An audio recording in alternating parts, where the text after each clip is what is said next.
office tagline is "History is our playground," and we take it very, very seriously. We do a lot of research. We have historical advisors on staff. We try as much as possible to put anything that's objective, so a costume or a building or an event, to have it play out as accurately as possible. But obviously it's really just a background for our story. It's the backdrop that we set our game inside, so we build a fictional narrative that runs through it. So we try to say all of the historical people and events are recreated as they are in a history book or in a documentary, but you, the assassin, are this sort of vein of fiction, this made-up story running through the middle. We started in the time before the revolution and went into a couple of years after its conclusion so that we had a wide space to play in. We tried to choose moments that were familiar to people, that would resonate, and then a couple of moments that might be new to them, so that we have this balance of something where players can say, oh, I've learned about this, I've read about this, it's really kind of neat to see it from this perspective, and then other events that may not be as familiar, where they can feel like, oh, I'm learning something new, I'm being exposed to some interesting new historical information, new experiences. All of our targets in any Assassin's Creed game actually have been real historical people. They always die at the right time, or the right year at least, in the right place, but how they die obviously is up to the player.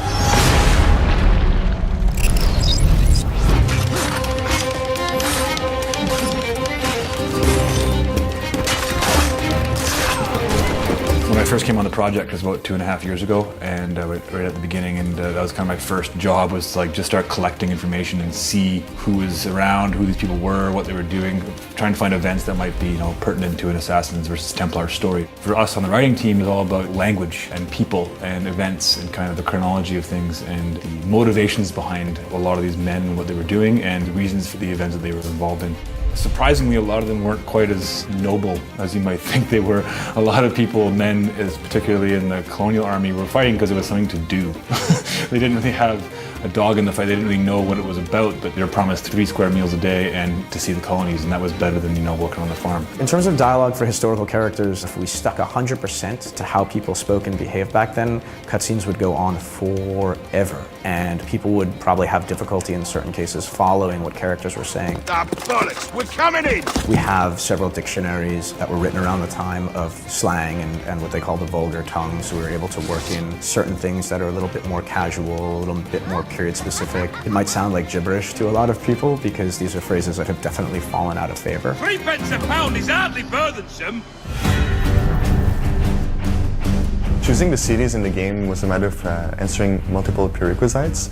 People were hoping for different events to happen in the game. For instance, the Boston Massacre was a must, but also the team wanted to have different events that we would bring back to light that people wouldn't know as much, and some of the events that also would fit more into our fantasy. The first time the player will get to Boston is eventually through the Long Wharf. It was something that we really wanted to do from the beginning. It feels like that's how you enter the New World if you come from Europe. A couple hills that were there back then. Fort Hill over here, the Common on top and the North Ward, and then Tremont, which were the 3 hills that were in Boston. This place is still called Tremont today because of the 3 mountains over there. Most popular was certainly Beacon Hill because people would use the beacon as a warning in case of any attacks.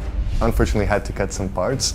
One was Philadelphia. Actually, there are still parts we'll use in the game, but the city as a whole was a bit problematic. Landmarks were cool, but not sufficient to make this city really interesting as a gameplay purpose.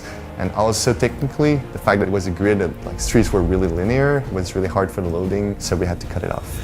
I think in terms of tone, all of the colonial cities we built are much more wooden than previous Assassin's Creed cities, which were often stone. The steepled roofs have a big impact on free running. There's a lot more nature in the cities than ever before, so there's often trees and larger squares. The streets themselves are wider. For the first time in the series, we have a lot of slopes, like in the Frontier as well, but on the roofs there's a lot of slopes there.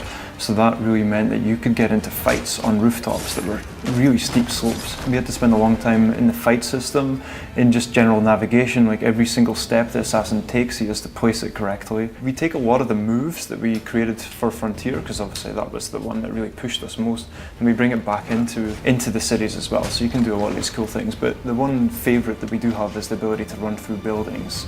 We call it the pass through because we've added moves called the pass over, so now you can jump over things, you can slide underneath things, and you can run through buildings as well. And it's really cinematic and it feels pretty awesome. It's over in a flash, but it's a great way of getting past people. And you'll have like a woman in the window and she gets scared as you run past, and it's pretty cool. One of the scary things in moving to America from Europe was we had to rebuild all of our civilian population. These are characters that players often don't look at in great detail, but there are hundreds of them and many different flavors of them. You really need them to fill out your city locations.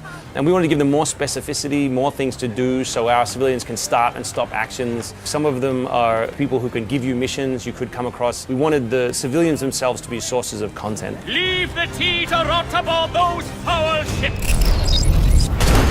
When history delivers something in the period we're dealing with, we can't really ignore it. And we knew that guns had become much more present in the American Revolution than they were in previous Assassin's Creed settings. Picture being on a battlefield. When you pull the trigger on one of these bad boys, it would smoke like you wouldn't believe. So the smoke on the field was insane. Even the recreations today where they fire black powder, they only use a quarter to a half what they actually use, so the smoke isn't even really what it really was.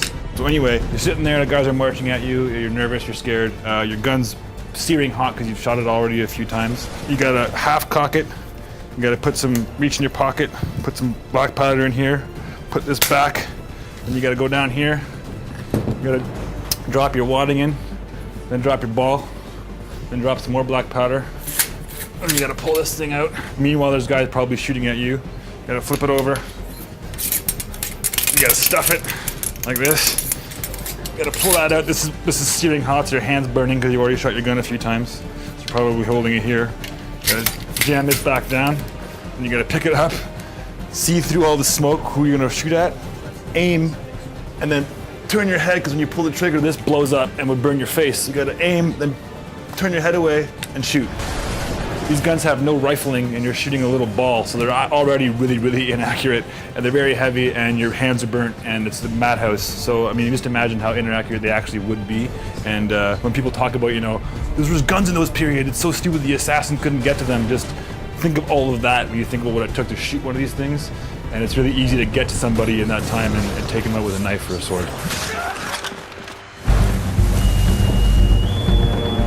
When we started thinking about the American Revolution as a setting, we realized the battles that happened, the events inside of the cities, the events in the frontier, those were all obviously critical to the revolution and exactly what we wanted to create inside of our game. But when we opened up the history books a little bit more deeply, it became apparent really quickly the revolution would not have succeeded without navies.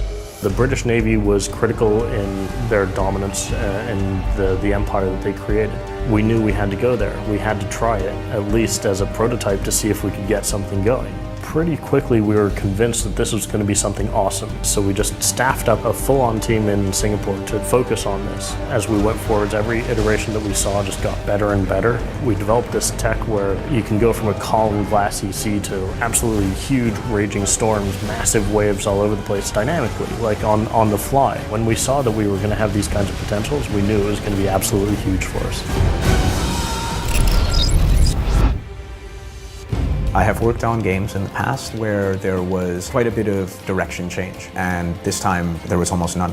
We've really stuck to the initial vision. What we're delivering is pretty much exactly what we set out to deliver. It's a long development cycle. The joke, a lot of us who've been on it 3 years, we could have become veterinarians if, in the same amount of time, and instead we made this game.